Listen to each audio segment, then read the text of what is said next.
हाय, मी कल्याणी. तर तुम्हाला एवढं कडक उन्हात मी दुपारची बाहेर जाताना दिसत असेल तर त्या फक्त एका गोष्टीसाठी बाहेर चालले होते. ती म्हणजे ही लस्सी प्यायची होती मला, कारण सध्या एवढं थंड कडक ऊन आहे ना, असं वाटतं किती थंड प्यावं आणि किती नाही. तर असो, त्यानंतर तिकडनं घरी आले. घरी येऊन बघते तर अख्ख्या किचनवर नुसत्या मुंग्याच झाल्या होत्या.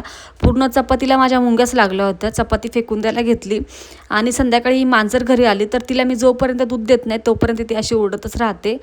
आणि तिला दूध वगैरे दिलं आणि तिथून पुढे मला पनीरची भाजी बनवायची होती. आणि मला असं वाटतं मी घरात काजू फक्त भाजीसाठीच आणते का काय, खायचे कमी आणि भाजीतच जास्त माझे काजू असतात कायम. त्यानंतर भाजीची ते ग्रेव्ही वगैरे बनवून ठेवली. तोपर्यंत चपाती बनवून घेतली. चपाती बनवली आणि लगेचच भाजीला पण फोडणी द्यायला घेतली, कारण मी भाजी नव्हती बनवली, ग्रेव्ही बनवून ठेवली होती. मग इथे भाजीला मस्तपैकी फोडणी दिली.